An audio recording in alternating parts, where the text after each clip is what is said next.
Я приветствую вас, дорогие друзья, уважаемые гости и подписчики моего канала. Прямой эфир. Прямо сейчас на связи Полина Реутова, оптимистка в штатском. Полина, приветствую вас. Здравствуйте, Александр. Здравствуйте, уважаемые зрители. Будем обсуждать самое острое, самое горячее и яркое, и такое, знаете, стратегически важное, в том числе, потому что на самом деле события бьют ключом. У нас разворачивается эскалация. Куда она заведет? Прошлой ночью был обстрел Украины, Киев, Львов были такими серьезными точками. Также были попадания в других областях. Зеленский это все преподносит как повод дать ПВО, опять-таки прямо указывает на Соединенные Штаты Америки, где был буквально позавчера. Также ракета залетела в Польшу. Будем это все как бы суммировать, пытаться и накладывать на самое главное, там, да, на стратегические позиции сторон. Прошлый обстрел, конечно, не обошлось без трагедии. Разрушен дом, много жертв пострадавших во Львове, семья погибла под Кривым Рогом, многодетная, туда попала ракета. В общем, параллельно с этим обстрелы Вайлдберрис, удары по Тамане и, конечно же, да, то есть тоже не без погибших, не без пострадавших. Это все разворачивается и проистекает дальше. Вы можете поучаствовать в этом эфире, как и в любом другом прямом эфире, задав свой вопрос. В клубе зрителей «Шелест, милости прошу» есть анонс нашей встречи, и открыто в сообществе YouTube тоже можно заблаговременно, там, с чувством, с толком, с расстановкой. Единственное, что не пишите длиннющие вопросы, не очень удобно для эфира, да, и теряется мысль так емче, но заблаговременно оставить вопрос там под анонсом или вживую, онлайн, в чате трансляции, но, внимание, в самом-самом финале. А пока проголосуйте в опросе сегодняшнего эфира, в конце подведем итоги. Залетевшая ракета в Польшу к чему подталкивает больше? Ну вот, в Польше попала ракета 100 километров от границы. Сибига говорит Х-101. Быстренько министр обороны и Туск, который ровно вчера вечером ручкался с Зеленским, правда, как-то без прессы, без каких-то, ну, таких очень, ну, скажем так, моментов освещения этой встречи. А вот сегодня он уже вынужден говорить, что мы поднимали 4 истребителя, но мы были готовы ее сбить, но она упала в поле. Воронка, в общем, там 100 километров, Люблин, была воздушная тревога. К чему это подталкивает? Вот объективно.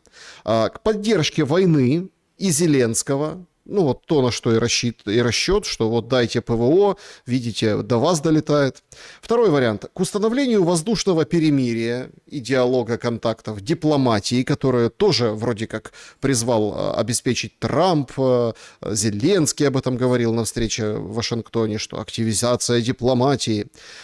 Третий вариант. К стычкам, еще большим на бытовом уровне в Польше с украинцами, а это прям тренд последних недель, украинок, молодых, девчонок, в общем, как бы так, шпиняют там, цепляют. Или еще вариант, ни к чему это не проведет, страусиная позиция НАТО, ну, то есть в Румынию дроны залетали, ничего страшного, ну, вот ракета куда-то попала, жертв нет, ничего нет, поднимут как бы перья, что мы вот защищаем Польшу, ну, а по сути, да, никто даже и как повод для того, чтобы поговорить, вот этот инцидент не используют. То есть пройдет мимо, как улетающая вдаль электричка. Давайте с этой темы ракеты в Польше начнем. Как видите ситуацию вы? Обстрел достаточно серьезный, массированный. Сбили там один «Искандер», кажется, это официальный отчет. Все, что неофициальное, непонятно. Сейчас рассказывают, что там корейские ракеты использовали во время прошлой ночи россияне, когда обстреливали. Но, Полина, страна НАТО, ракетная атака, удар по Польше. К чему подталкивает непосредственно это событие? К третьему пункту, если выбирать из вашего опроса, это если коротко. В настоящем случае я мыслю прецедентами. Я уже помню такой случай, когда бандеровская ракета, которая была названа, что это русская ракета, прилетела по Польше. Жертвой пал польский трактор, я напоминаю. И польская Дудра, как только вышла в отставку, заявила, что ей звонил Зеленский с угрозами и настойчивым требованием заявить, что это была русская ракета, хотя это была украинская С-300. В данном случае, с учетом того, что у нас уже был подобный прецедент, И не только бандеровские ракеты, но и бандеровские дроны неоднократно пересекали воздушное пространство стран НАТО. Я думаю, что данная история может быть сильно похожа на ту, что была с украинской С-300. И для данной публики свойственно уже без проведения надлежащих экспертиз, изучения обломков, они только приступили к изучению кратера. Они уже заявляют, что это была российская ракета. В прошлый раз было то же самое, я напомню. Было сразу заявлено, что это была российская ракета, Россия краина-агрессор, и Зеленский ровно с тем же пассажем вышел с требованием дать ПВО, с тем, чтобы они на подлете к странам НАТО уже уничтожали всю эту сброю. Это уже было. И повторяется практически до буквенная Но эта тут, ситуация. тут возникает вопрос, почему вы сразу зашли с нарратива «бандеровская», это важно уточнить. И важно уточнить, почему третий вариант, что это подталкивает к еще большей конфронтации украинцев и поляков на территории Польши. Потому что, на мой субъективный взгляд, люди, обеспечивающие продолжение войны, поддерживающие продолжение войны, непосредственно в этом участвующие, а зенитчики — это не пехота, которую бусифицировали, которая побежала умирать где-нибудь под Краматорском. Это идейные люди, они исповедуют бандеровскую идеологию, поэтому все, чем они швыряются, является тоже бандеровским. Это ответ на ваш вопрос первый. Даже если это американский истребитель, который был потерян, это 4-я потеря, кстати, да, была у нас недавно F-16. Или даже если это британская Storm Shadow, на которую налепили наклеечку фламинго, и это типа украинская ракета. Это все одно и то же самое. По поводу третьего пункта. Во-первых, как я уже выше сказала, был уже прецедент, что прилетала украинская ракета на территорию Польши. Уже польская Дуда выходила в интервью, если мне не изменяет память, это он все рассказывал, по-моему, даже Дмитрию Гордону, потому что он ему большое интервью давал. Я уже здесь запамятовала, кому именно, но уже был факт, что уже человек, будучи в отставке, вышел и поведал эту удивительную историю. Поэтому звонил Зеленский, и тот ему говорит: стоп, это же да, Россия краина-агрессор, как бы, да, но это же украинская ракета. Нет, скажи, что это русская ракета, и дайте ПВО, и денег. Это уже было. До буквенно все повторяется. И поляки это помнят. Плюс ко всему уже запущен этот тренд идеологический. Тут идеологическая база. То, что на Украине любят Бандеру, требуют уважения к ВСУ и не хотят каяться за волынскую резню. Это общий тренд в информационном поле, который оказывает воздействие на то, как люди смотрят на эту войну. И в данном случае здесь причину и следствие путать не надо. Если, даже если, предположим, что они докажут, что происхождение данной ракеты российское, факт в том, что идет война между Россией и коллективным Западом, который представляет Украину. И в том числе Польша в этом непосредственно участвует, она является главным хабом в Джешеве, оплачивает старлинки, принимает непосредственное участие. И поляки чувствуют себя вовлеченными в эту войну, и им эта война категорически не нравится. Сам факт того, что происходят боевые действия, стало следствием того, что на территорию Польши залетают ракеты и беспилотники. Они продолжение этой войны, как мне представляется, не хотят, тем более они не хотят тянуть лямку за режим, который исповедует враждебную для Польши идеологию. Ну так тем а более зачем, это сейчас все подняли. Женщин и детей приставать к ним на улицах Польши и бить? Это дебильная ксенофобия, я это не поддерживаю. Они всех гребут под одну гребенку. И это, кстати, очень похоже на то, что происходит в Киеве, во Львове, когда люди с юго-востока приезжают и говорят по-русски в Укрзалезнице в поезде. К ним такие же вопросы до драк доходят. что ты русня, размовляешь на державную мову, или как они там говорят. Хотя они сами украинского не знают. Они украинский, я не буду говорить в эфире, что. Поэтому это ксенофобия, которая, к сожалению, как раковая опухоль, распространяется на всех носителей, враждебной, как им кажется. И чисто на идеологическом уровне это полностью враждебная идеология. И идет прямая ассоциация. Если там бандеровский режим, значит, это граждане бандеровского государства. И они проецируют свое отношение на режим на простых людей. Хотя простые люди совершенно ни при чем, тем более женщины, дети. Такая агрессия, причем она, обратите внимание, что она культивируется умышленно в прессе на государственном уровне. Эта информационная война, она сейчас запустилась в полную силу. И мы с вами еще в прошлый раз говорили о том, что это маркер. Потому что если поляки 4 года не замечали подле себя бандеровский режим, их все устраивало, они продолжали оказывать содействие вооруженным силам Украины, а сейчас их это резко перестало устраивать. Они резко обнаружили, что у них есть идеологические расхождения, значит, им нужен был повод для того, чтобы поднять эту тему и начинать дистанцироваться от поддержки конкретно вот этого бандеровского анклава в его сегодняшнем виде. Поэтому все это проецируется и на простых людей. К сожалению, повторюсь, я это не поддерживаю. Где бы это ни происходило, все-таки режим и идеологию мешать с простыми людьми, совсем простыми людьми, особенно с женщинами и детьми, это ошибочно и преступно. Но таким манером выглядят вот эти вот процессы, и это просто как снежный ком. Оно все катится с горочки, все с себя собирает, и всех, кто на пути у этого кома, просто давит без разбора. Так это выглядит. А кто управляет войной, на ваш взгляд, сейчас? Сегодня было сообщение, что, ну, во-первых, да, сейчас же очень так интересно все в информационной среде. Мы там показываем одну сторону, не показываем другую. Мы там говорим о жертвах одних, не говорим о жертвах других. Ущерб одних, ущерб других. В общем, ну, пропаганда типичная.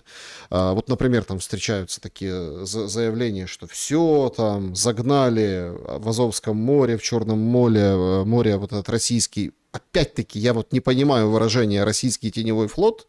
Исключительно, ну как, исключительно Да, как, мы это обсудим, если хотите. как буквоед, я не понимаю этого выражения. То есть любой флот российский теневой. Который не страхуется в Британии. Вот, то есть, понимаете, это теневой флот. Хорошо, ну это отдельная как бы тема. Ну, нарратив какой? Загнали всех. Был прилет сегодня по Тамане, там большой пожар.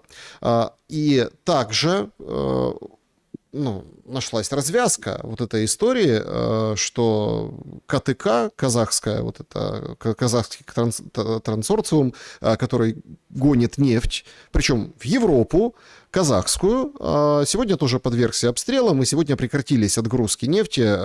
До этого останавливали уже, там Токаев встречался с Путиным, и, казалось бы, знаете, управление войной есть какое-то, потому что всю неделю после этих разговоров, после там, разговоров Токаева с Путиным, вроде как нормально. То есть Украина не стреляла, все как бы порешали.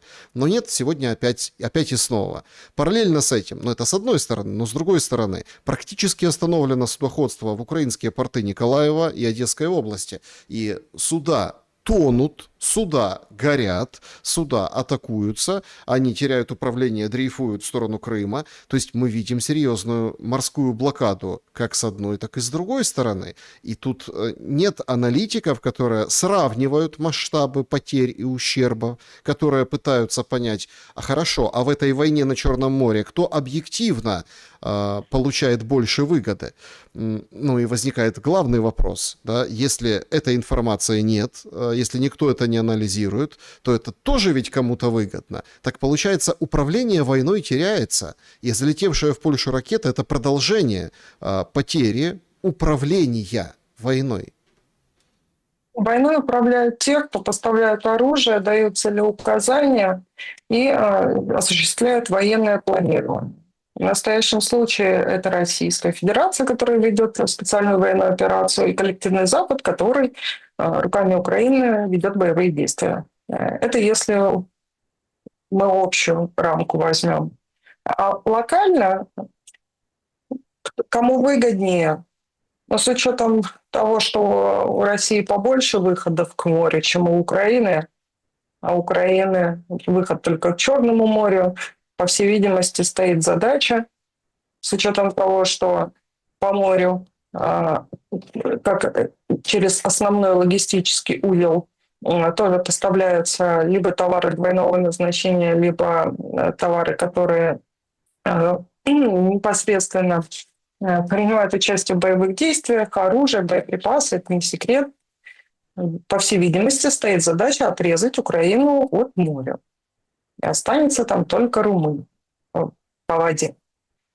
Как можно что-то поставлять? Поэтому, отвечая на этот вопрос, выгоднее России, конечно. Хотя Россия тоже терпит убытки, и топливный кризис имеет место быть. По поводу визита Токаева в Россию отдельно можно сказать. Он же вышел, сказал, что надо войну прекращать, надо это заканчивать. Это все обсудили, по-разному интерпретировали в зависимости от угла зрения. Проблема-то в том, что почему Токаев так засуетился, как мне представляется. Потому что Россия ограничила экспорт нефтепродуктов, а львиная доля перерабатываемой нефти, которая в дальнейшем использовалась, продавалась в Казахстане, шла из России. Как только в России прекратился экспорт, у Казахстана застопорился импорт. Здесь очень простая связка следственная. В данном случае, если на этом участке смотреть, инициатива за российской стороной здесь. И я напомню, что это не первый раз, когда иностранную нефтяную инфраструктуру Украина атаковала. На территории России были терминалы тоже казахские, по-моему, пару лет назад на юге России. Они были атакованы. Год или полтора года назад, где-то так. Они тоже были атакованы, но со стороны Казахстана никаких осуждающих речей мы не слышали. И это не впервые происходит. То есть, и, в принципе, Украине не впервые атаковать чужую стратегическую инфраструктуру. Одни северные потоки чего стоят.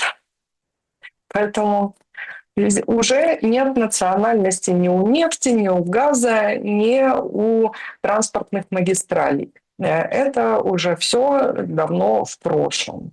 Ну, Теневой флот, дружба работает. При всяких яких дружба работает. вот это тоже интересный момент. Тоже про управление войной, то, о чем вы говорите. Несмотря на активные боевые действия, дружба работает. Трамп кого призвал закончить войну? Судя по речи, Зеленского. Судя по там контексту, как бы обе стороны. Говорит, хорошо, я лажу и с Путиным, и с Зеленским. Так кто первый? Это, знаете, мне напоминает вот эту игру, когда, это мы в детстве еще играли, когда, это тест на возраст, да, когда еще были дисковые телефоны и трубки со шнуром. И как, ты клади первый, нет, ты клади первый. Кто должен положить?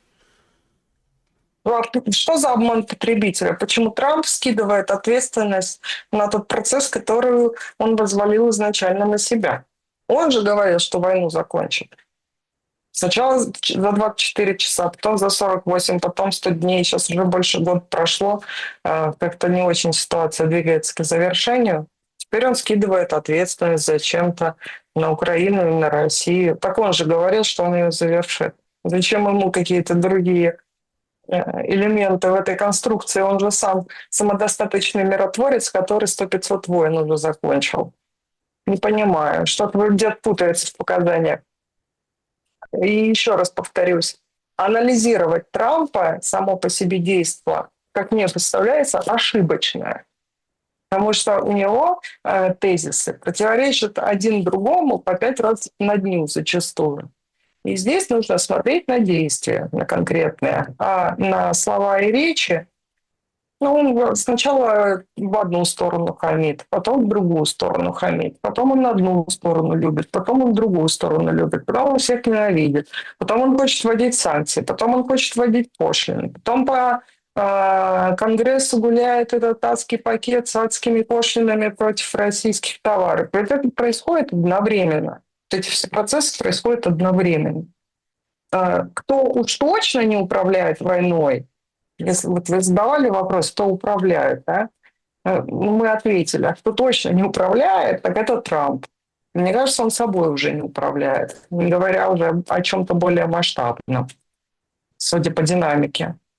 Ну, я не знаю, что он имел в виду. Я подозреваю, что он сам не знает, что он имел в виду. Ему бы просто хотелось, чтобы это завершилось, неважно как. Он может даже не знать, как это завершится, но он непременно припишет это себе в качестве достижения и еще раз заявит, что ему нужна Нобелевка. Где-то так.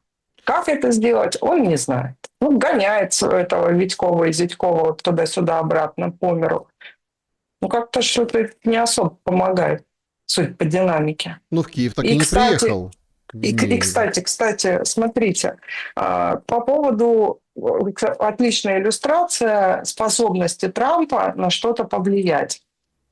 Как известно, в Анкоридже, да, дух Анкориджа уже оскомину набил, но тем не менее, мы это неоднократно обсуждали и, видимо, оказались правы, что американская сторона взяла на себя некоторый пакет обязательств, которые она пообещала выполнить, и Россия в ответ была готова пойти на уступки, да, на какой-то набор уступок.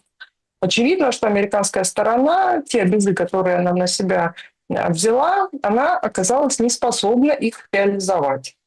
Потом уже вышел Марко Рубио, сказал, что все, сначала мы уже, то есть американцы снимают с себя бремя переговорщика, что уже странно, потому что сторона конфликта не может быть ни днем модератором, а США — это сторона конфликта.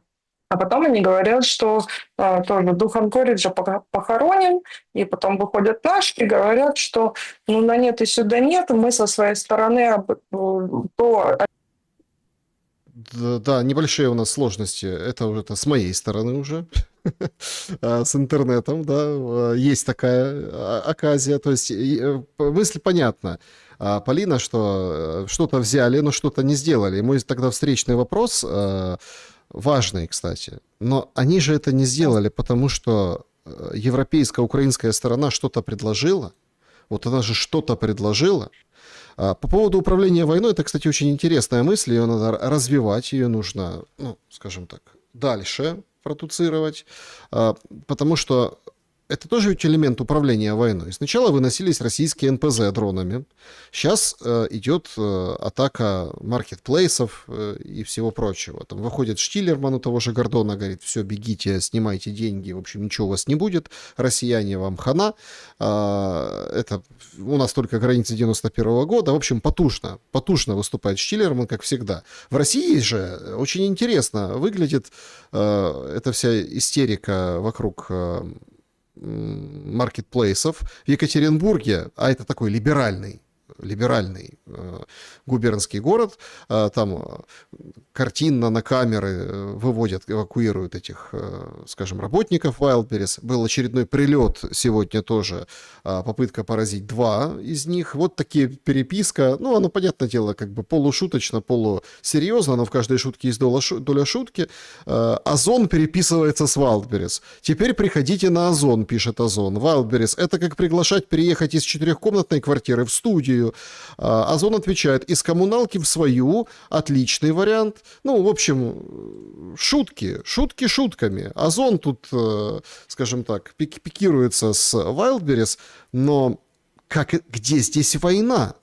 Война в том виде, в котором, например, прошлой ночью ее на себе испытала Украина, да, с разрушениями, с жертвами, с трагедиями, с прилетами. То есть такое ощущение складывается, что это тоже управляемый процесс отношения к войне, и кто-то сейчас вплотную занялся, если раньше об этом только говорили, формированием отношения к продолжению войны у россиян. И через что зашли? Через покупки в интернете. Смотрите, а, по поводу Валберес, Озона, у нас ходили упорные слухи, что это чуть ли не заказ конкурентов, потому что Валберес, ну, не монополист, но существенную долю рынка занимает, там более 80% совокупно, если все взять онлайн-торговли через маркетплейсы. Но это сразу можно отметать, потому что даже если сейчас, условно говоря, выбить там, допустим, 50 даже процентов мощностей Wildberries, у того же Озона физически нет таких ресурсов, чтобы закрыть эту брешь. Это нереально. Это во-первых. Во-вторых, не ручаюсь за то, что эта информация подлинная, но то, что слышала, расскажу. Я об этом уже писала по поводу Wildberries.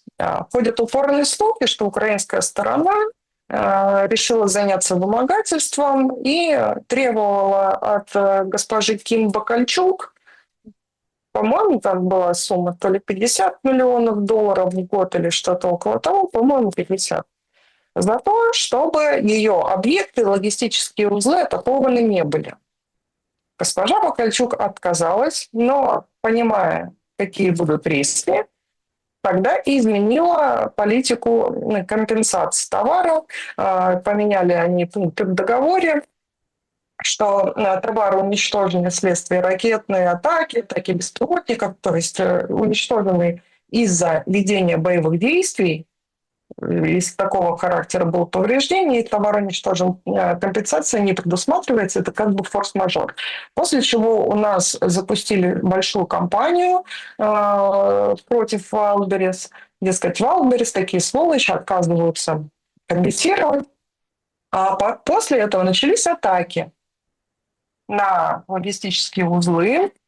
Причем я более чем уверена, даже если бы гипотетически она заплатила за эту странную крышу, что плати нам деньги, мы тебя атаковать не будем, они все равно атаковали.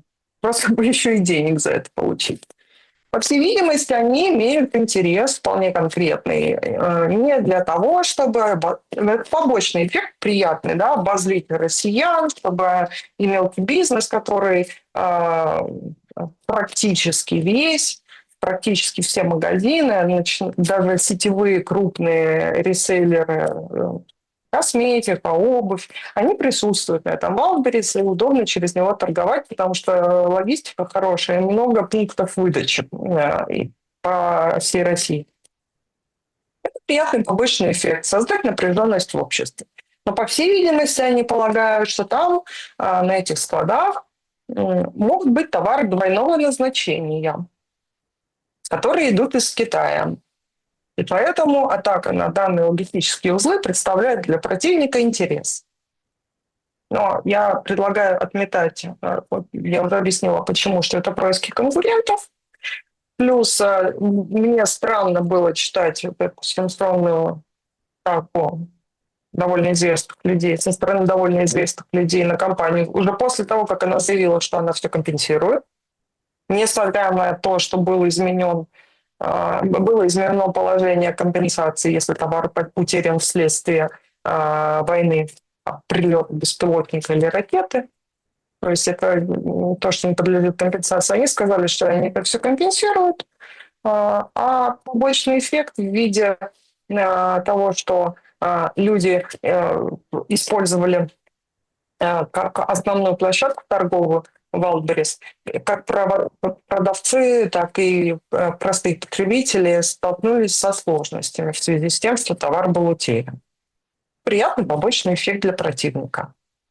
То, что они прикалываются, там в интернете переписываются, это элемент юмора такой.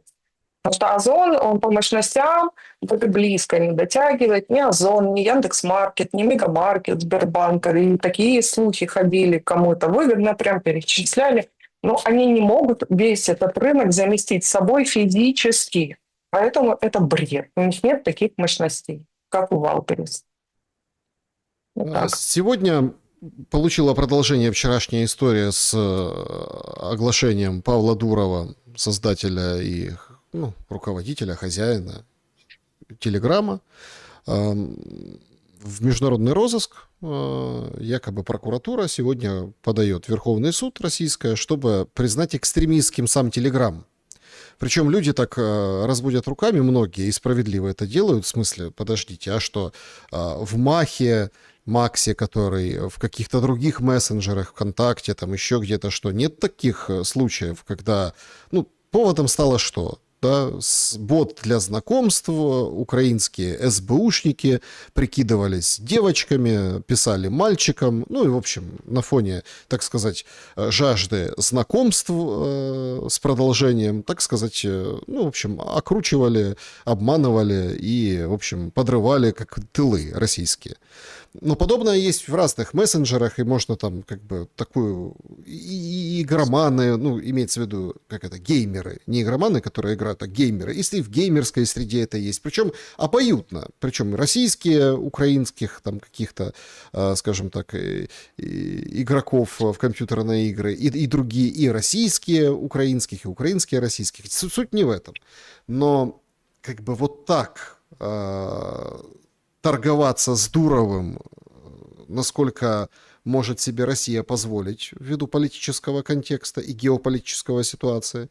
Это первый вопрос. И второй. Не является ли это прогревом к полной блокировке, закрытию Телеграма перед некими событиями? Одни говорят, что это будет какой-то ад военный, а Телеграм как канал информации прежде всего, да, будет использоваться в том, чтобы люди читали альтернативное мнение о том, что происходит.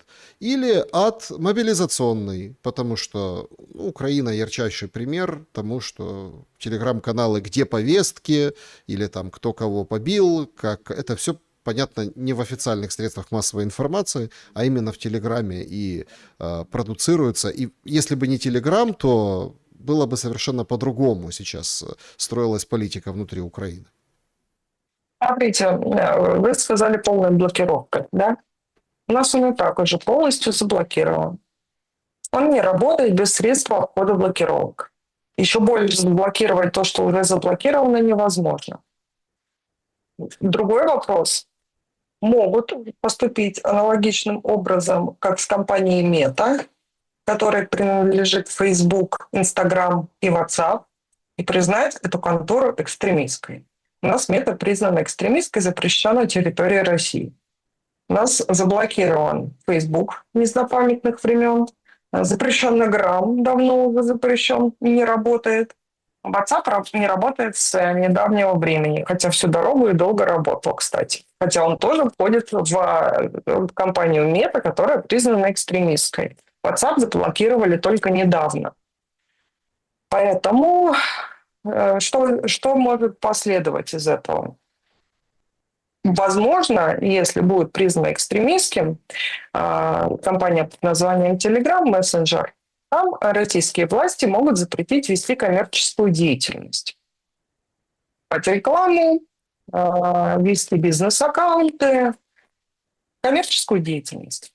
То же самое было сделано несколько времени назад в Инстаграм. В Инстаграм официально теперь нельзя размещать рекламу. Там, конечно, как-то выкручиваются люди, но нельзя размещать рекламу, иначе штраф, а потом в случае повторения этого правонарушения будет уже ответственность другого порядка.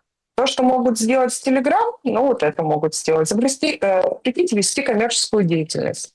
Важным маркером будет, на мой взгляд, то, сохранят ли свое присутствие в Telegram государственные ведомства российские. Потому что забавно, я долго с этого смеялась и продолжаю потешаться, потому что Роскомнадзор, наш богоспасаемый, который отвечает за блокировки, тем не менее имеет телеграм-канал, который он сам заблокировал, продолжает его вести. Также у нас телеграм-каналы продолжают вести Министерство обороны, и Дмитрий Анатольевич Медведев, и Рамзан Ахматович Кадыров, и Володин. Нас все ведут телеграм-каналы. В Махе тоже есть каналы, но в телеграм каналы ведутся и не прекращались. У нас там присутствует ТАСС, РИА Новости, РТ, вся государственная пресса. Вот маркер.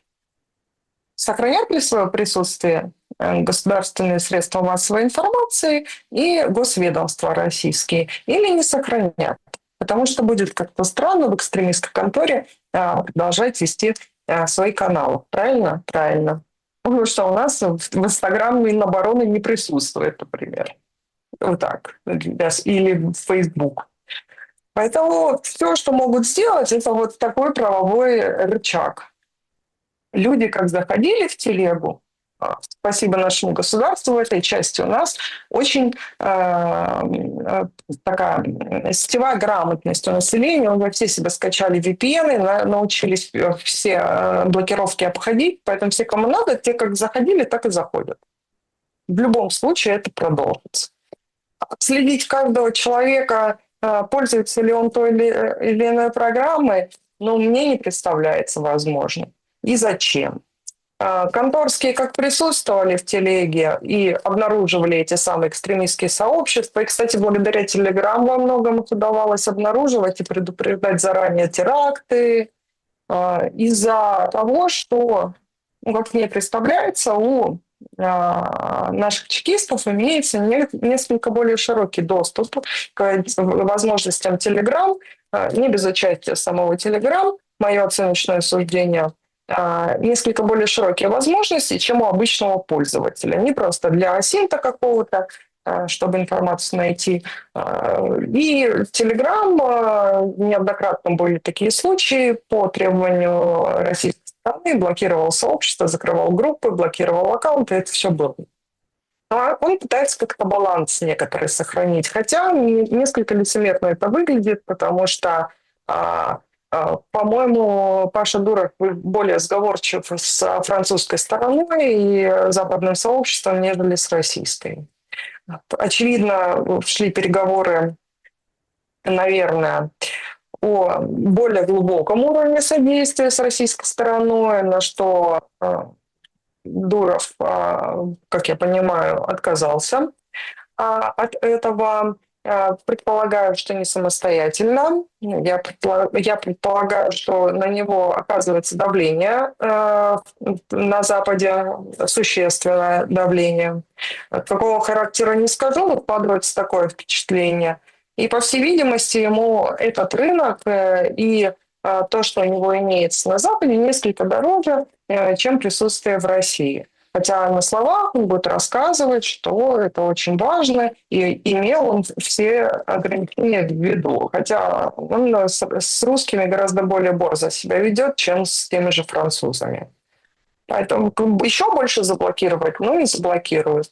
А то, что через Telegram могут координироваться вредоносные процессы для российского государства, конечно, могут. И в этой части гораздо проще контролировать тот же МАХ и ВК, хотя там дня не проходит, чтобы кто-то... Тот же Конечно, Давинчик, очень... подождите, тот же Давинчик работает... Я это видел, конечно. Просто когда у тебя в руках все ключи и полная монополия на действие в том или ином приложении, Это то есть бред. Ты можешь удалить Подождите, вообще все. Это же бред. Если у тебя в руках есть все ключи, а там работает тот же самый Давинчик, возникает главный нормальный вопрос. У меня такое ощущение, что у нас после ковида у всех шарики за ролики Крыша поехала. Нет, так правда. Я вот так смотрю, людям надо объяснять реальные вещи.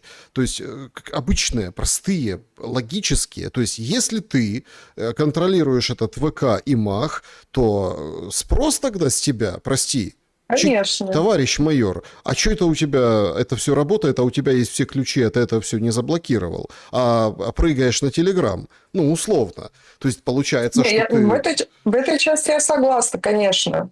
Просто здесь, наверное, спустя руководство работы. Я по-другому это не могу объяснить. Не секрет, что враги осваивают и наши приблуды и пытаются ими пользоваться.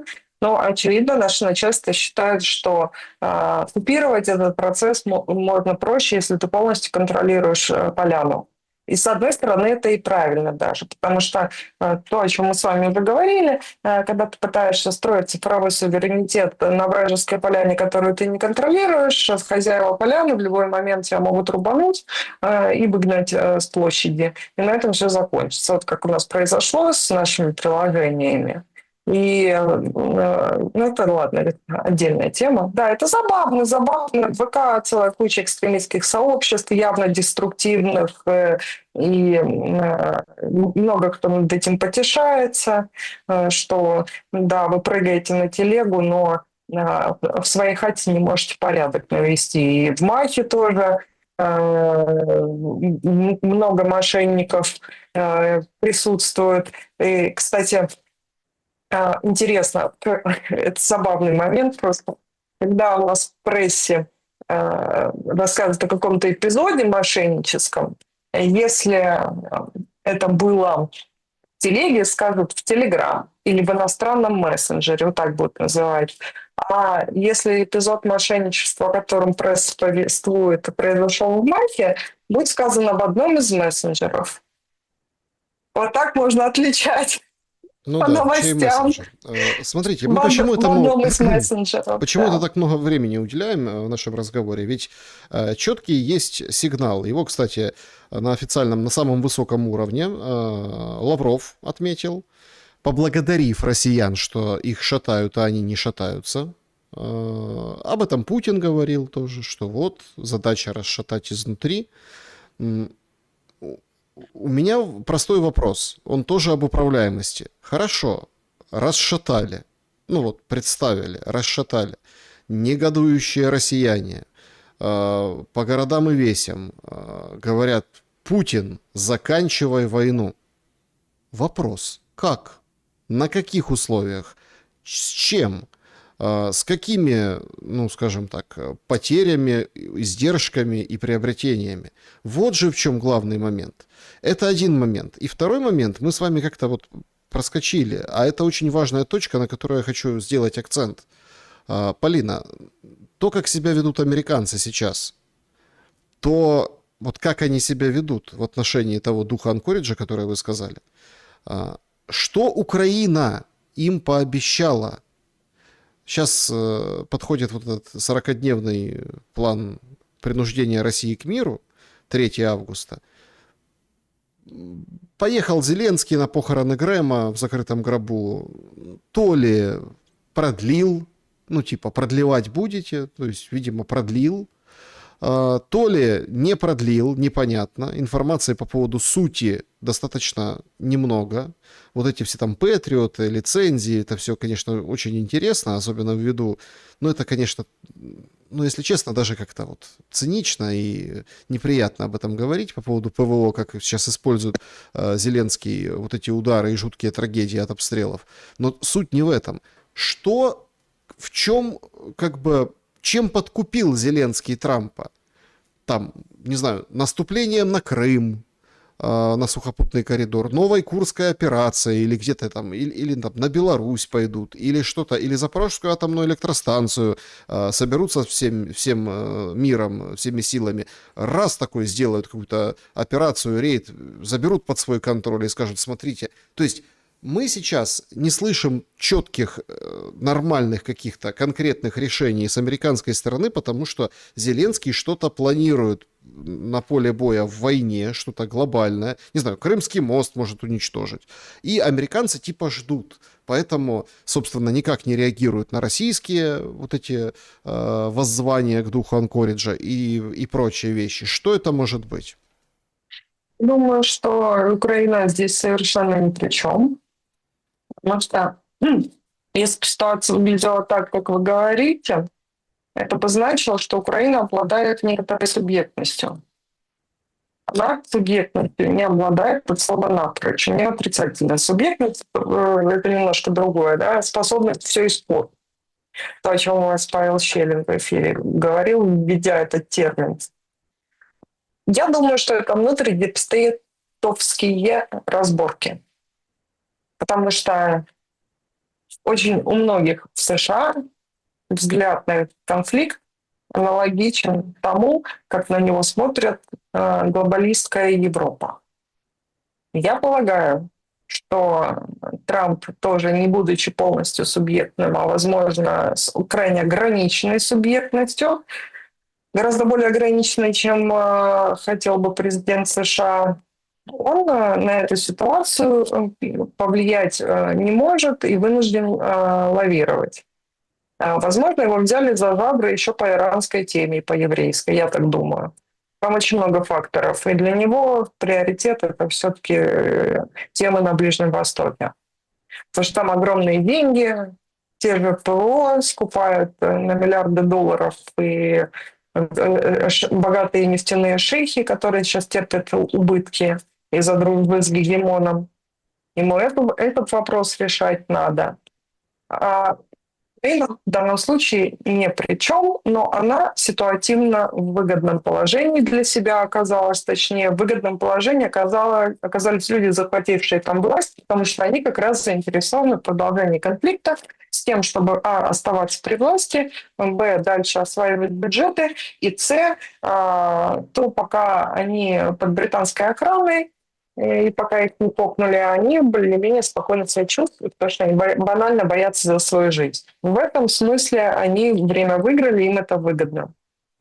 Теперь, отвечая на первый вопрос по поводу выигрыша, прекращения войны, на каких условиях, максимум, может быть, хотя мне даже это трудно представить, Да, ну будет, такой наверное, мыслительный эксперимент. Россиян да, расшатали, все. Все, знаете, на предмет чего могут расшатать? да, На предмет пришли к Путину и сказали: Путин, заканчивай. Хорошо, как? Смотрите, будут шатать не на тему «Путин заканчивай», если будут шатать, то не на эту тему. Будут шатать на тему «Путин долбани как следует». Потому что большинство граждан в претензии как раз действующей власти не по факту того, что ведутся боевые действия, идет война, а по факту недостаточности, как кажется людям, недостаточной решимости, что ли, для более предельных действий, скажем так.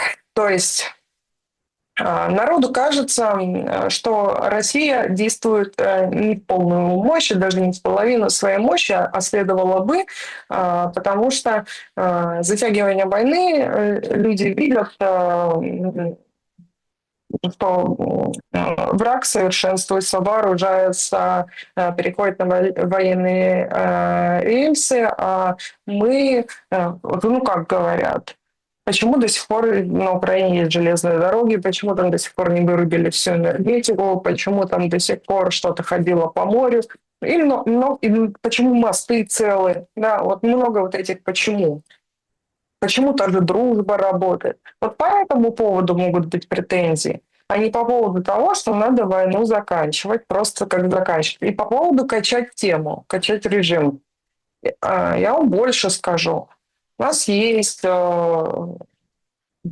целая прослойка публичных лиц, которые исповедуют как бы патриотические воззрения, как это принято говорить, Z-каналы, да. Но есть среди этих людей, как мне представляется, я в этом почти даже уверена, люди, которые потенциально могут готовить госпереворот. У них очень большая аудитория, и качать они тему будут как раз в случае, если уже какой-то контур завершения боевых действий, завершения специальной военной операции появится, а для них война стала кормовой базой, они в медиа, и как публичная личность, и как очень богатые теперь люди, они поднялись как раз на военной теме, на сборах, на информационке, их начали звать в эфиры, они обрели какое-то имя, начали заходить в кабинеты. Для них война — это кормовая база. Они без войны никто. И они последние, кто заинтересован в том, чтобы война прекратилась. А с учетом того, что у нас, о чем я уже неоднократно говорила, это большое упущение, у нас нарратива конкретного, что будет значить победа, не сформировано. Если мы к 10 людям на улице подойдем и зададим вопрос, что для тебя победа, мы получим 10 разных ответов. Все видят победу по-разному.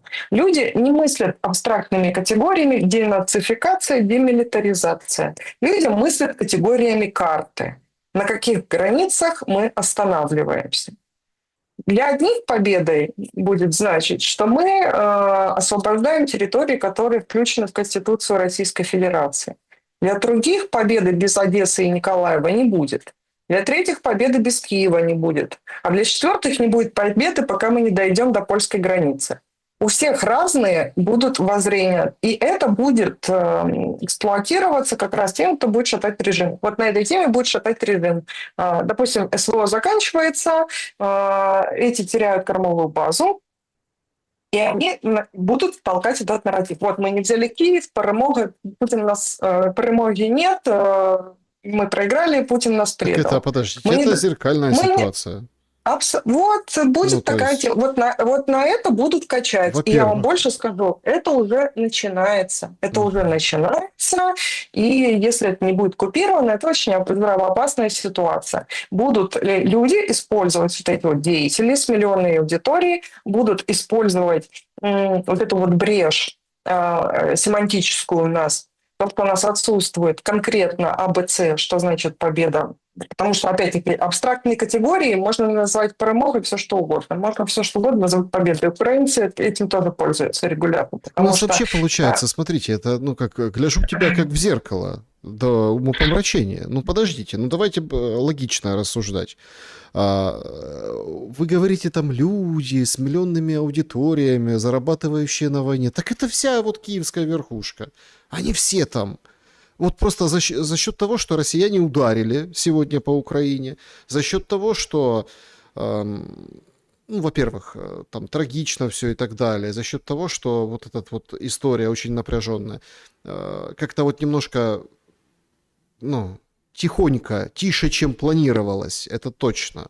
Тише, чем планировалось. Прозвучал голос Федорова уволенного, который говорит, что елки-палки, а меня тут, так сказать, обступили вот эти люди и не дали мне ничего. Хотя он говорит реальное, как бы, ну, положение вещей. То есть люди кормятся с поставок, с вооружения и так далее. Он там что-то стал поперек, но картонки выходят. Вот во Львове выходили картонки, сегодня там прилет, понимаете? То есть это немножко сбивает эту тему. То есть режим, но эти же люди, еще раз, это люди за госпереворот, но не в выгодном для противника свете, что в России, что в Украине.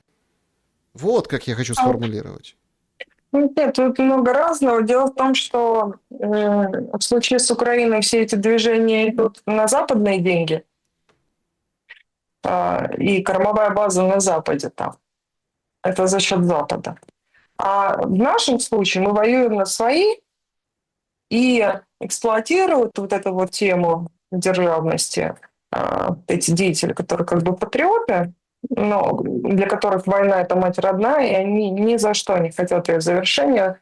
Они всегда найдут повод для того, чтобы сказать, что Путин предал армию России и капитулировал. Потому что не обозначен контур победы, и они будут этим пользоваться. Это уже внутренняя российская тема. Это все на свои. А у Украины эти все процессы возможны ровно до тех пор, пока она живет на подачке Запада, пока Запад эти подачки осуществляет. И не секрет, да, каково происхождение этого картонного Майдана. Это соросятня. Плоть от плоти соросятня. Это полностью инспирирован извне этот протест. И мне почему-то кажется, ну сейчас уже, наверное, выучили, а вот по первости, когда только эти протесты начались, если подойти и поинтересоваться у этих кастрюль с картонками, кто такой Федоров, половина не ответила. Первый день не ответила бы. Потому что реализовали их право на протест, все-таки это уже элементы даже не только политической, но и социальной традиции. Надо реализовать право на протест, и людям рассказывать, вот у нас свободная страна, несмотря на то, что война, вот вы выходите. То есть надо было пар выпустить, но все это инспирировано извне. У нас извне уже не получится. У нас эта вся гидра может пойти только изнутри. А что у нас сидит извне, Вот, иноагент Латынина, мне понравилось, как она сказала, альтернативно-когнитивно или как-то вы еще посмеялись. Я даже записала, я сейчас скажу, подождите.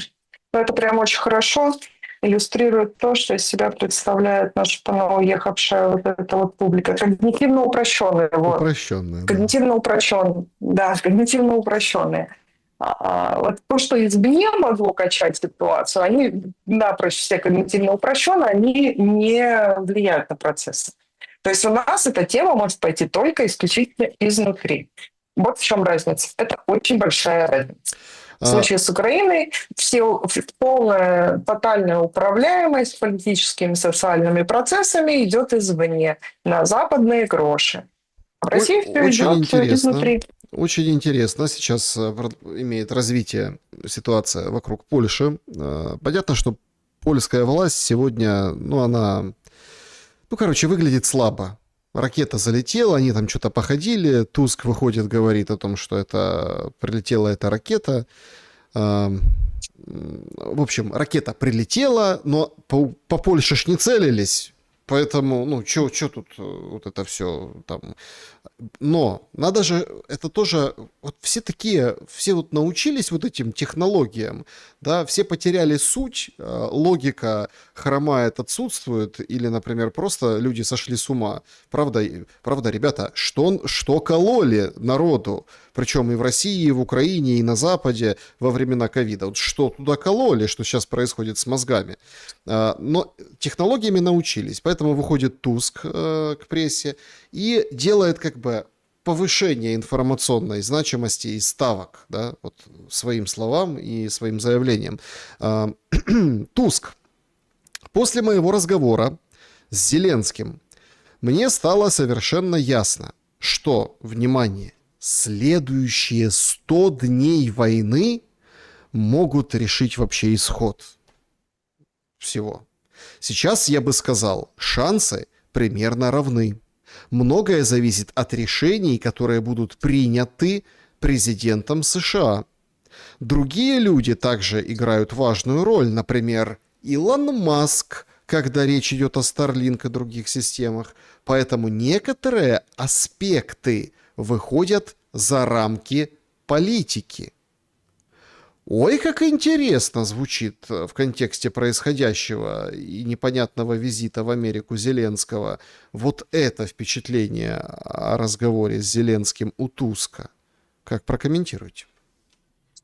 Ну, я говорю, это копирку. Очень похоже на то, что Зеленский звонил, требовал сказать, что это русская ракета, что это агрессия против НАТО, включать войсковую ситуацию. А с учетом того, что главное государство, которое входит в НАТО, это Соединенные Штаты, а поляки чуть более чем полностью зависят либо от Лондона, либо от Вашингтона, а иногда одновременно от Лондона и от Вашингтона. Вот они честно и ссылаются на американцев. И исходя из того, что вы сейчас прочитали, мне просто надо еще текст перед глазами увидеть, чтобы более осмысленно прокомментировать. На слух тяжеловато. Ну как-то он петляет. Как-то он петляет. И какие-то очень аккуратные дипломатические формулировки. По всей видимости, Зеленский склонял к тому, чтобы не четвертую, а пятую статью включать.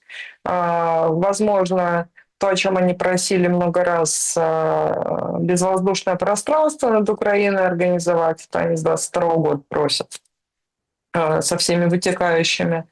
По всей видимости, не все так однозначно, и в этом инциденте тоже.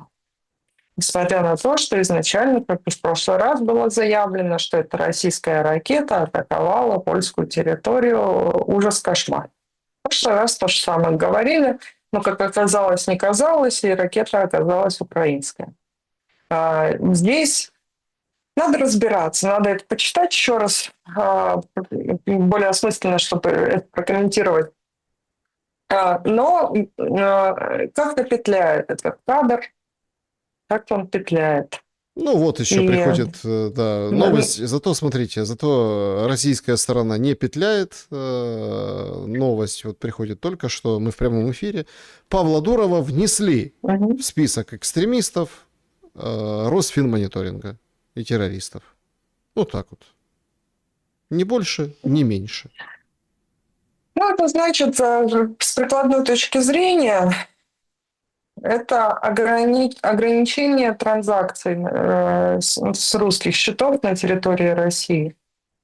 Ну, как мне представляется, у него не особо, чтобы есть русские счета. Непосредственно на него это, наверное, вряд ли как-то скажется, потому что главное это ограничение оперативной финансовой деятельности со счетами, которые открыты на лицо, которое внесено в соответствующий список. По факту это вот оно и есть. Да, друзья, подведем итоги Поэтому нашего сегодняшнего опроса. Вот такие они. Залетевшая ракета в Польшу к чему подталкивает больше? 3% к установлению воздушного перемирия. Ну, типа, хватит уже, по Польше стреляют ракетами, все. 3%. 12% к поддержке войны Зеленского, ПВО. Вот это то, что на руку Украине и режиму Зеленского. 22% считают, что к стычкам еще большим в Польше с украинцами.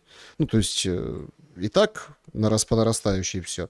Ну и 62% считают, что ни к чему. Это будет страусиная позиция НАТО. Все как бы я не я, ракета не моя. Вот это вот все. Ну, Туск это и демонстрирует. Правда, прячет это за, ну вот 100 дней. 100 дней. Слушайте, 40 дней уже было. Теперь 100 дней решающие. Что за вот это... это, слушайте, это вторые или третьи 100 дней? Я уже со счета сбилась. Потому что уже были 100 дней. Были 24 часа, были 100, по-моему, третий все-таки 100 дней уже. Тем более со ссылкой на американскую сторону. 100 дней уже было. Я не знаю, возможно,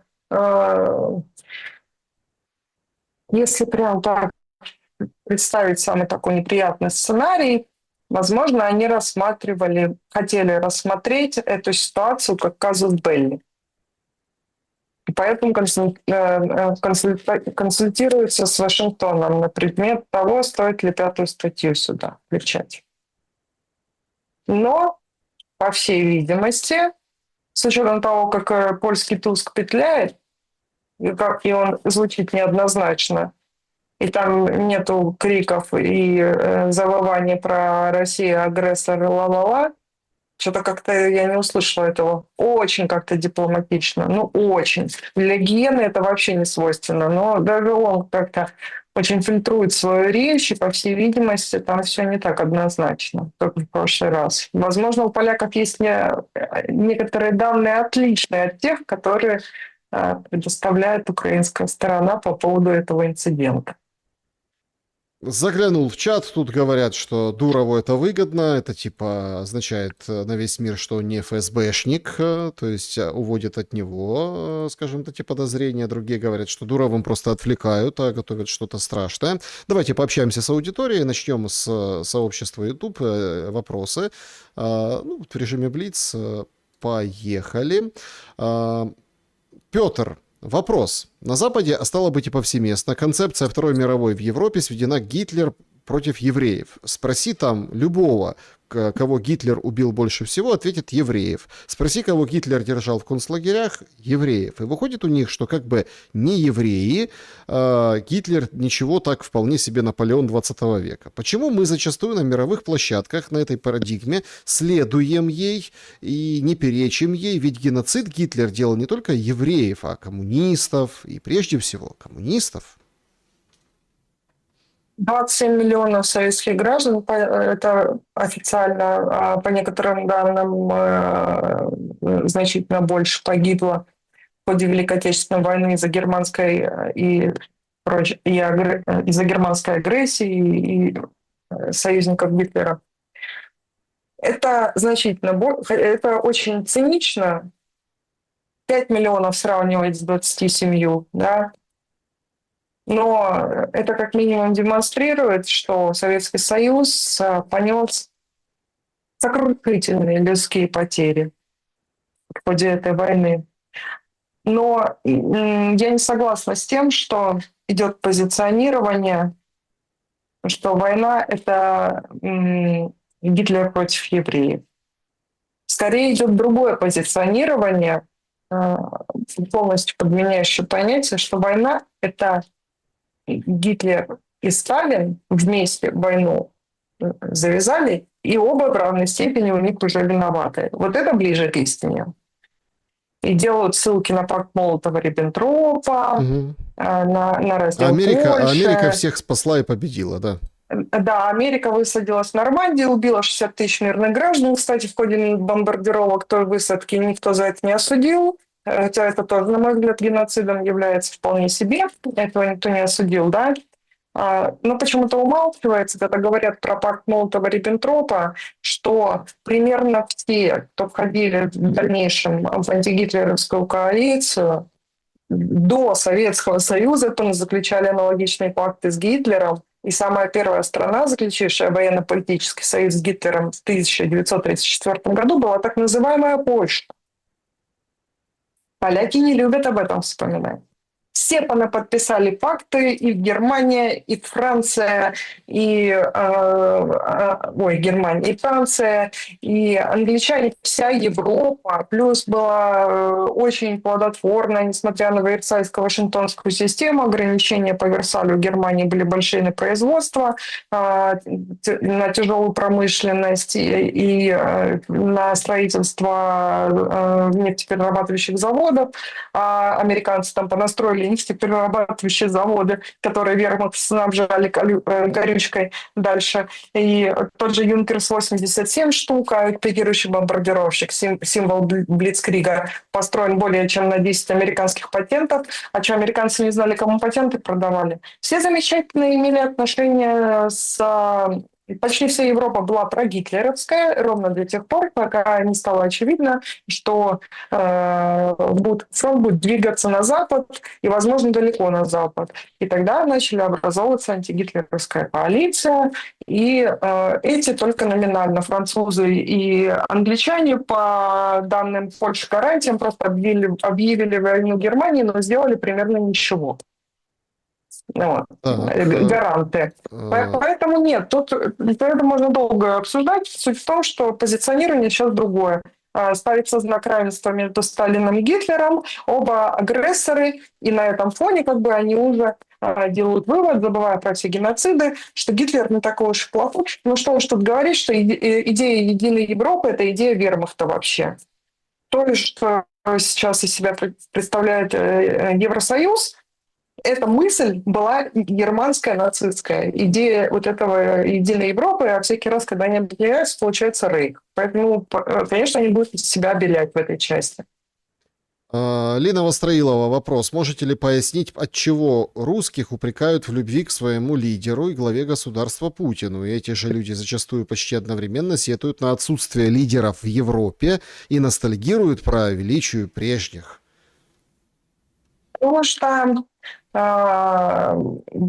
как говорится, у нас в ментальности заложено за царя, за отечество, еще с давних с имперских времен, а потом нас годами вдалбливали в нас то, что мы жили всю дорогу неправильно, мы пещерные, мы имперцы, у нас нет демократии, и поэтому от этого имперского нарратива, где одним из главных столпов государства является сверхцентрализованная властная вертикаль, по-другому мы просто не существуем, мы слишком большие.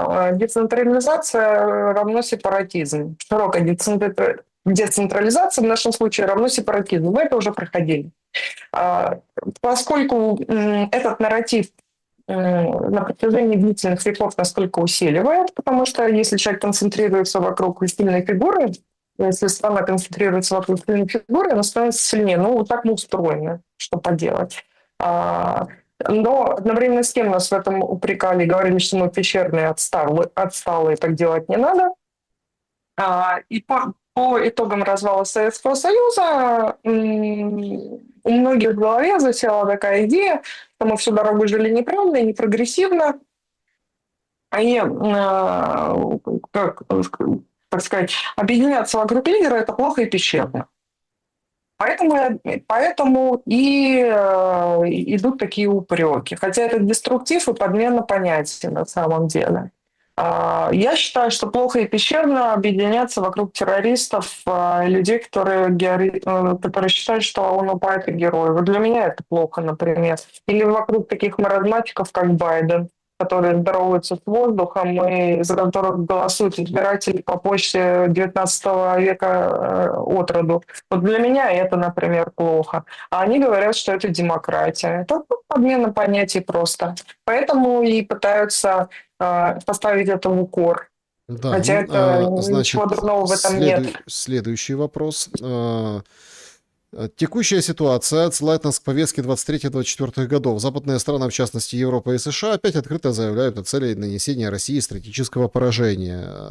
Заставить Россию отказаться от своих требований и условий – это и есть поражение. Эту позицию, впрочем, вчера подтвердил и Лавров, отметил, что ни Европа, ни США не готовы к равноправному диалогу. В то же время все представители Кремля, включая чиновников высшего эшелона, публично подтвердили свою решимость и взяли на себя публичную ответственность за победу. В этих заявлениях отчетливо сквозит призыв «Вставай, страна огромная», Оксана пишет. Призыв давно звучит «Вставай, страна огромная» на уровне пропаганды, на уровне публичного позиционирования. Но, понимаете, вот здесь то, о чем я ранее говорила уже сегодня, здесь кроется опасная такая мина замедленного действия, пока у нас публично не обозначено, что суть победа. Вот, если мы говорим о победе, что суть победы, потому что, опять-таки, люди мыслят не абстрактными категориями, люди мыслят картами и территориями. Ну, потому что иначе это не объяснить. Что значит победа? Взяли на себя ответственность еще во время открытого заседания Совета Безопасности России в 2022 году, где принималось решение о признании ЛНР и ДНР как самостоятельных субъектов с дальнейшим принятием их в состав России. Это еще тогда было публично сделано. Это такой большой публичный шаг был именно тогда основной заявлен. Дальше началась СВО. И сейчас те, кто в этой повестке, те, кто осуществляет свои функции там, на местах, власть, в том числе, там неважно какая должность, они все так или иначе ответственны за происходящее. Как люди, которые принимают решения, особенно на выборных должностях. И недаром у нас очень много вот про ответственность, да. Наверное, нигде в мире столько генералов сейчас в клетке не находится. И, ну и сегодня тоже очередные задержания там дроноводов, ну, те, которые дроны разрабатывали, покупали китайские, выдавали за российские, в общем, отмыли кучу денег, миллиарды рублей, и сегодня опять приходит эта информация, и там посадки, а тут как-то, знаете, в Украине вот тоже вроде похожая ситуация, но все равно не то. А знаете почему? Еще раз, коротко. Потому что на Украине финансирование идет извне. У нас финансирование внутреннее. Поэтому и спрос другой. Спрашивают те, кто деньги дает. А Украина дает деньги Запад, а не сама Украина. Вот в чем большая разница. Поэтому и процесс разный. Вот такой вопрос вам от пользователя. Да, вопрос. Полина, вы верите, что русские люди живут в Украине, в Киеве, в Запорожье и Львове? Конечно. Есть русские люди везде, и в Соединенных Штатах русские люди тоже живут. Их там много. И в Германии много русских людей. Ну, даже в Китае сейчас много русских людей. Русские бомбят русских, получается. То и с одной, и с другой стороны И с другой получается. стороны, да. Это гражданская война. Я это рассматриваю как гражданскую войну и результат очередного витка территориальной раздробленности, который произошел в 1991 году. Мы это огребаем. Но по итогам всегда получается консолидация. Так уж спираль нашей истории выглядит. Будет опять консолидация. Правда ли, что одна из причин, по которым продолжение войны выгодно России, Так проще вычислять и выстригать гнилые ветви власти, спрашивает пользователь Аллар. Нет, это побочный эффект, довольно приятный тоже побочный эффект, потому что только в стрессовых условиях человек обнажает свою подлинную суть. Если это законченная сволочь, она не сможет не воровать в момент, когда воровать, особенно на оборонке, на фортификации, как у нас некоторые губернаторы уже в клетке за это сидят, отвечая на ваш вопрос. Так люди и проявляются в критических стрессовых ситуациях, они обнажают свою подлинную суть. А когда обстановка спокойная и благоприятствующая, без высокого риска физического, тогда все хорошие, все эффективные. А как только прилетает, тогда человек и демонстрирует, кто он есть на самом деле. Это побочный эффект довольно приятный. Хотя лучше бы, конечно, чтобы войны не было, но война это в том числе вот такая лакмусовая бумажка, которая показывает, кто есть кто. Так, вот такой еще вопрос. Не знаю, почему вам задают его. Алексей пишет. Латвия заняла первое место по поставкам водки в первое полугодие. Это сейчас самый необходимый продукт для России? Или мы так поддерживаем Латвию с уважением? Задает вопрос пользователь. По поставке чего я пропала, кстати, не услышала? Что поставляют? Водки. Водки. Мы туда поставляем. Мы туда поставляем. Или они нам? Ну, тут непонятно, то есть, что имеет в виду Алексей. Короче, спаиваем друг друга. Ну, может, это такой один из оставшихся мостиков дружбы по старой памяти. Хоть какая-то коммуникация. Вот и осталось. Только рюмка водки на столе, да. Значит, переходим к вашим вопросам. Непосредственно из чата трансляции. Ну, тут смеются по поводу по проспекту Бандеры ехать к Бабиному Яру, понятное дело, скажем так, ну, топонимика, да, топонимика. Вопрос от Лены. Телеканалу «Киев» показывали репортаж из Львова после атаки. Брали интервью у 3 жильцов пострадавшего дома. 2 из них говорили на русском языке. Для чего это подсветили, как вы думаете? Спасибо. Наверное, для иллюстрации того, что у нас нет ксенофобии, у нас все это российская пропаганда. И вот посмотрите, пострадали русскоязычные во Львове. Вот такая Россия подлая нанесла ущерб русскоязычным во Львове. Для этого и показано было. Может, немножко нарратив решили поменять, потому что очень уж пещерная ксенофобия на таком бытовом уровне стала примерно для всех очевидной. Может, захотели продемонстрировать противную ситуацию.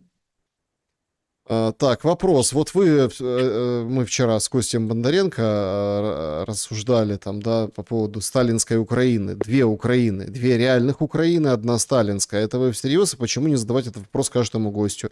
Ну, задаю. То есть сталинская Украина — это 2 Украины, и история их разделяет, получается?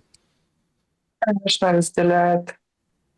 И именно благодаря Сталину она приросла западными территориями, которые сейчас стали филиалами основными для бандеровской идеологии, которая как раковая опухоль масштабировалась на всю Украину. Конечно, 2 Украины, я с этим согласна. Возможно, это была ошибка.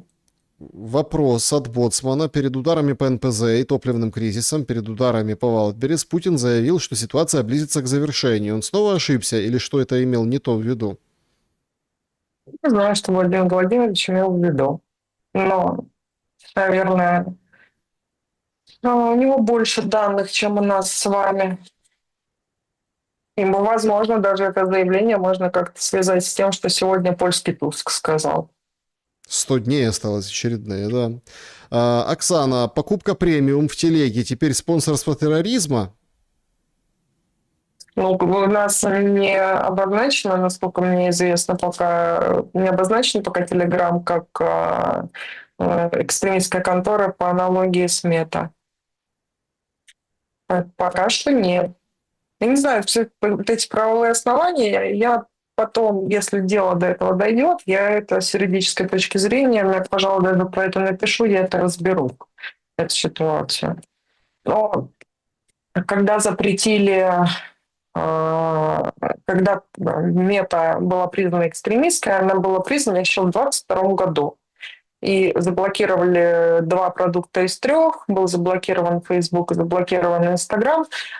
Никого за ведение коммерческой деятельности в Инстаграме, там же тоже какой-то элемент монетизации, по-моему, есть. Вот эти спонсорский контент же есть в ленте.